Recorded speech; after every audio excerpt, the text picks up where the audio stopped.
Welcome to the General Services Public Works Committee meeting. Today is January 8th, and we're meeting in the Library Community Room. With me today is Councilmember Wood, and please note that Councilmember English is absent. We have 3 items on our agenda today, and the first being from our senior planner, Sean Holm, with the Planning Department, a request for approval of a parking agreement for 1717 North 3rd Street. All right, thank you. Welcome. Let me get this up and running. Should already be up here. There we go. All righty. So we have a request for a parking agreement at 1717 North 3rd. The applicant is Sir Real Trust LLC. They are requesting a parking agreement with the neighbor across the street, the Breakfast Nook. And so this was built in 2008. It had a substantial area on both floors for, at the time it was audio installation for homes, I believe, is what the business was originally. And they had a need for a lot of storage. And the storage requirement at the time still is 1 stall per 1,000 square feet. And they would like to, that business has since moved on, a new business has moved in, and they would like to convert a portion of the area on that first floor to office space, which requires more parking. They've already maxed the site out and have no more opportunity to provide parking, so they approached the neighbor across the street and said, hey, can we lease some parking from you guys, 4 stalls, so that we can meet our minimum requirement. Normally, this would be an administration item, and we'd handle it internally because it's one is a restaurant, one is office space, so that's daytime, nighttime use. But because Breakfast Nook is open in the morning, it's at the same hours of operation. So we thought, out of caution, we'd bring it forward to council for your guys' review and approval. So that's what we're doing today. So here's the floor plan. Here's their existing parking. This is kind of not really a stall, but it's been used as a stall, and one inside the garage. And this is the area that they would like to convert. This is the area across the street at the Breakfast Nook. And then this is where they are currently residing and requesting the parking. You can see the boundaries for the property lines are not projected very well. They don't line up with the picture that well, but you can see that every stall is full. This is actually an ADA stall with the van accessible to it, and there's car parked in the van accessible area, so they need the extra parking. So with that, I would entertain any questions, and it's a fairly simple request. Seems very straightforward. It does, and I mean, it's kind of you to bring it to council, but I agree with you, it's an administrative decision. So with that, I would make a motion to recommend that council approve a parking agreement for 1717 North 3rd Street to allow for expanded professional office use of this structure. And I'll second. Any discussion? I just want to say that I'm pleased to see some shared parking and cooperation between businesses. I think it's a great practice, so. Yeah, it's a nice piece of our code. Managing it over time becomes the city's issue, and so we just make sure that it doesn't go away. Right. Hello, all those in favor? Aye. Motion carries, and this will go to the consent calendar, please. All right, thank you. Thank you, Sean. Item number 2, we have Deputy Chief Lucas Pichette here with the Coeur d'Alene Fire Department. Request approval for a subrecipient agreement with the Idaho Office of Emergency Management. Slide my. Welcome, Lucas. Good morning, council members. So, as you've read, this total is amount for $160,508, matching funds of $16,080. This is, we noticed about 2 years ago, for some context, because you'll need it, there was a windstorm that knocked us out for 3 to 4 days.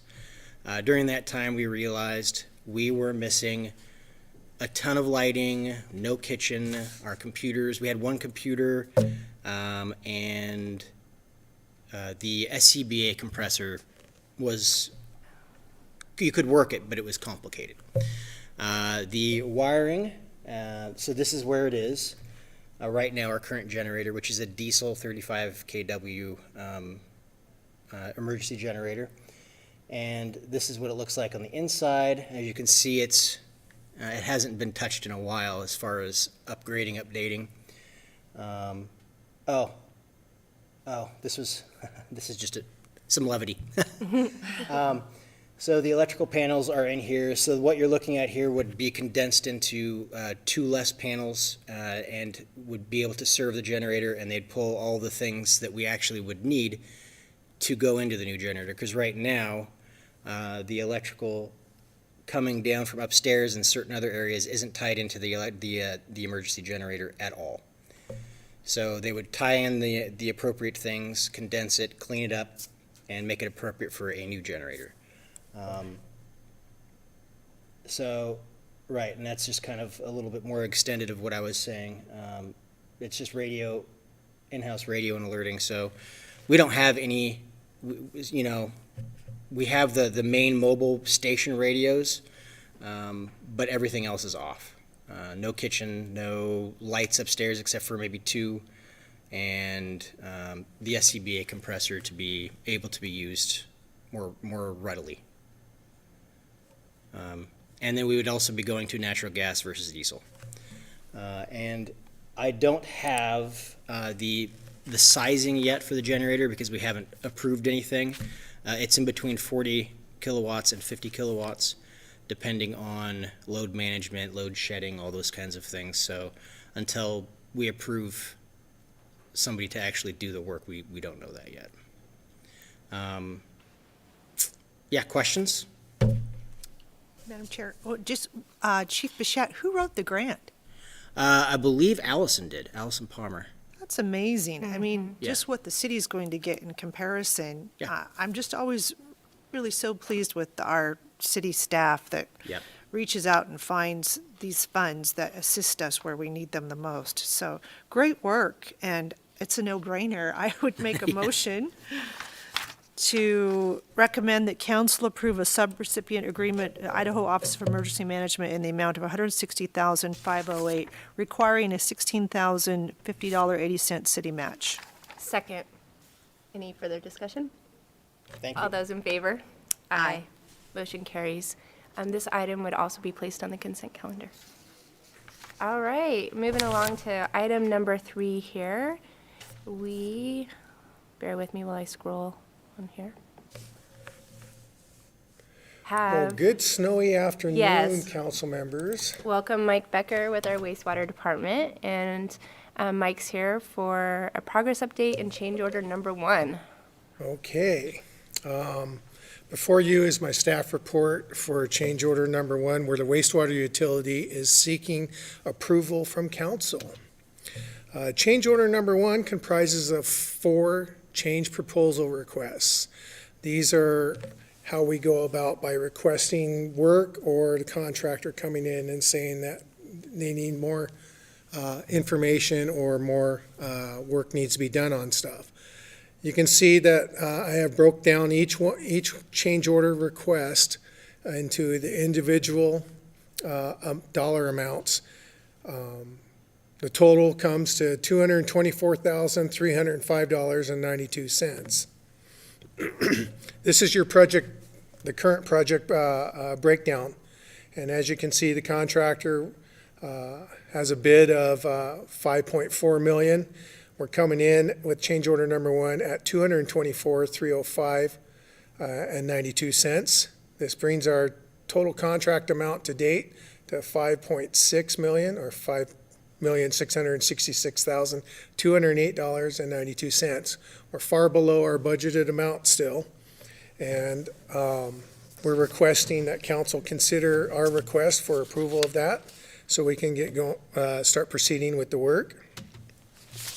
Your project update is we have a centrifuge that's been installed. We have a control panel that's been installed here. This slide shows that we're still in the process of installing it. So one of those CPR requests was for a startup. We proposed to start up this centrifuge and run it for a year while we're waiting for more equipment to arrive, and then we'll have a second startup.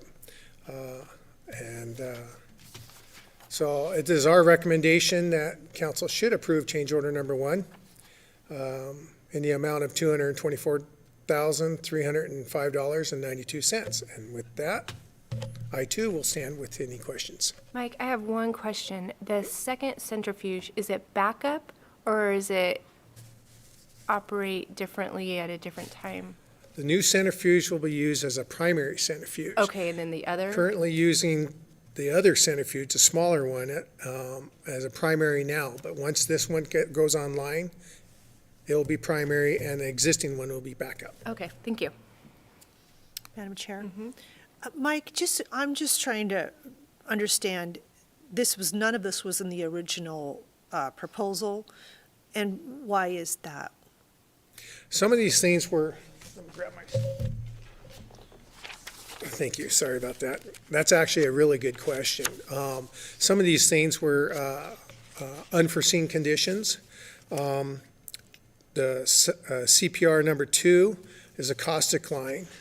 It's currently leaking. We discovered it last spring after this project had already gone out to bid. Okay. And so it is a performance-related issue. So we went ahead and asked the contractor, while he's there, could he work it in during the winter when there's no site work being done.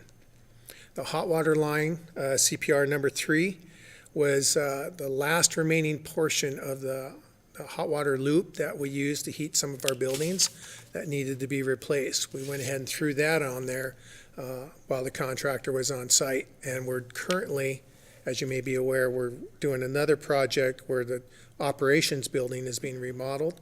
Well, that line was right in front there. And so we wanted to get all that done and completed all at once while the contractor was on site. Okay. A lot of it is, now's the time, the cost savings are now. Correct. Okay. All right. Madam Chair, I'm happy to make a motion on this. I believe we probably should put it on the regular agenda since it's such a large change order, but I think you've explained it very well. So I'd make a motion to recommend council approve change order number 1. Second. All those in favor? Aye. Motion carries and placed on the regular agenda. Thank you. Mike. And that is the conclusion of our January 8th General Services Public Works meeting. Thank you.